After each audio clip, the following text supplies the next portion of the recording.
Hey guys, welcome to another fun show of Tom, Psalms, and Friends and so forth. We're coming in from live at Spirits Caro with Alex from an incredible place in Albany called Bull and Bee Meadery. So if you guys are up there, you gotta visit there.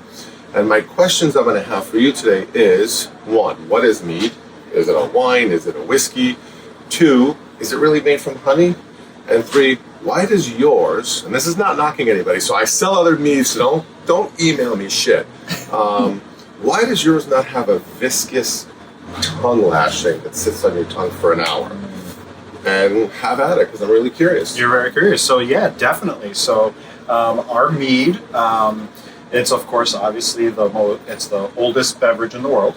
So really, this is the oldest beverage. So older than beer, older than wine. We're going all the way back to the age of the Egyptian pharaohs. Wow. Also the Greeks, if you can't tell, with my beard and my nose. I was going to say, is that like a minotaur or something? This is a minotaur that was on Crete, so it's a Styrian. So what we did. So for all you Cretans out there. Yep, all those Cretans, got to watch out for them. But so what we've done is, opposed to like a Norwegian European mead, which is sometimes you see a little bit more thicker, more like syrup. That's heavier. what we're used to. That's what everyone's used to, like what we would call like a Renaissance mead. All the Viking labels and all that kind of stuff. Well, the Egyptians and the Greeks, this is why we call ours the Grecian style, because we follow suit in the way it was made, like a winemaking process. So at a certain point, we stop the fermentation process so that it becomes more of like a white wine. Gotcha. So is this procured in the same way that a wine or a whiskey are? Or do you make it like a beer? Are these brewed? Are they fermented? So this is just all fermented? Fermented with honey. And what is the base? I want to say, like, again, mead is all new for me. Are we using a grain here? Are we using just honey? Are we using a seed? Are we using grapes? Nope, we are using the nectar of the bees. So just honey. This is all honey. Honey, water, and yeast. And that's it. Okay. And then it works their magic in a bunch of, we use these fermentation tanks and just let them kind of just simmer and ferment, just like you would with grapes. And then once we get to a certain point. So how long is the process? Is this just like, do you guys capture the essence of how far along you want to go? Or is this more a finishing product on the way the flavors come out, the flavored notes and flavor profiles? So just like the word Genesis, this is where we start with. So we get to the fermentation process to a point where it becomes dry. Okay. And then once we get to that, we kind of stop it. And then depending on the different flavor profiles that we want to do, we add other things. So like our spicy, the Hades, which is our jalapeno habanero, we'll actually use jalapenos habaneros in the fermentation process for that. While we back into sweeten some more honey as well. Super so that cool. adds that sweetness back in from the Genesis, which is dry, and then now we actually have jalapenos and habaneros kind of sitting in that and just absorbing the actual natural flavor profiles. Are you stopping these at very specific ABVs, alcohol levels, guys? Yep. So everything here is usually between 12 and 13%. Okay, and is that a classic mead, or is that just what you guys are doing? No, this is what we're doing. Okay. Some of the other ones, as you get further along, you're going to get into that bourbon, that heavy, those heavy things like 18, 20 feet moonshine level. Wow. The problem with that is, and you've had our mead before, so you can't taste the alcohol in ours. So we've stopped it to a point where you're not going to taste the alcohol, you're going to taste the flavor profiles. When you get into that higher level, you're going to taste that alcohol. You're going to taste like a bourbon. That was the fun thing when we went to the trade show and we had to tasted your meads. Each one of these guys actually tastes like a beverage, and you're not sure if there's alcohol in there. But after you've had enough, guys, all of a sudden you're feeling a little woozy. Absolutely. I mean, you're feeling like you are in Crete all of a sudden, even though it's cold out.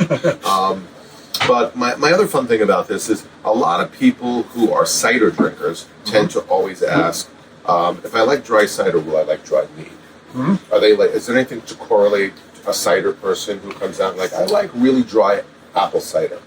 Yeah. So what we have is our typical dry. We like to say it's more like a dry sake. Okay.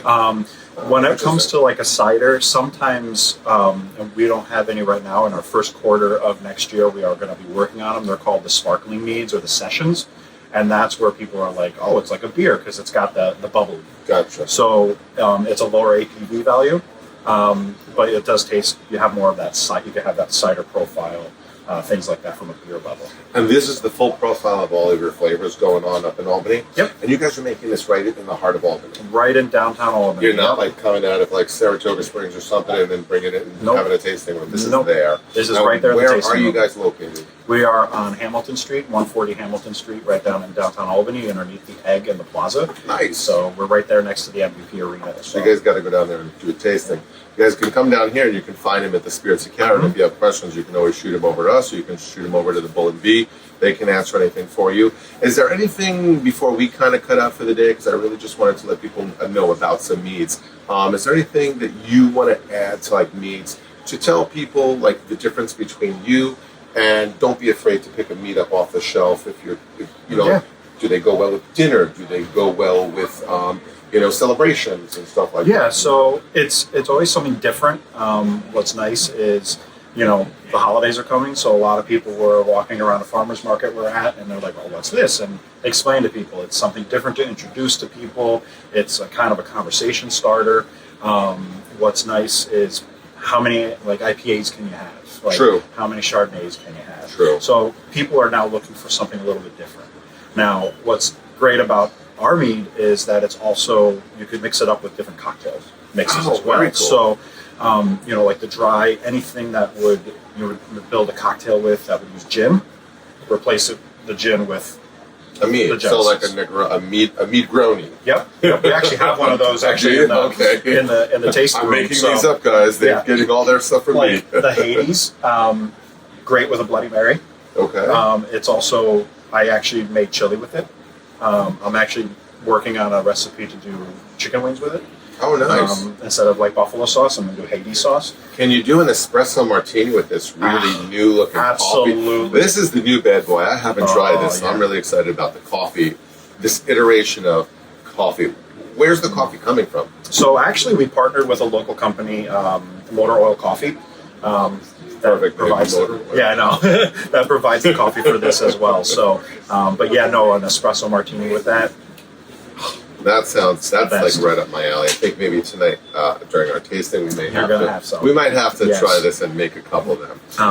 But this is really fun stuff. I'm loving it. Yeah, and don't shy away from me. I mean, meads, just try them. Like I even today. I thought he said don't shy away from me. I'm not going to shy away from him.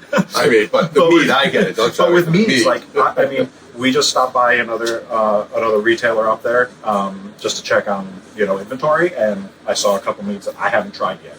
Gotcha. And they're from Michigan. I bought a few. Try them out. Like I want to see what their profiles are like compared to like ours. So it's something different. It is making a resurgence. So you could either have these as a sipping drink. You could do them in cocktails. You could do it after dinner. However you want to do it. Each profile is different, so it's always each their own. I'm super excited. Like I said before, guys, we carry a couple of meads, and it's not knocking anybody. Most of the meads that I've had tend to be a little bit viscous. They tend to be sugary on the finish. Even their dry ones tend to still have a lot of viscosity to them. When we tasted yours, you guys are completely different, and each iteration of these guys, there's a nice continuity of them, so you're drinking the same product. The person who's created these are trying to give you the same kind of profile.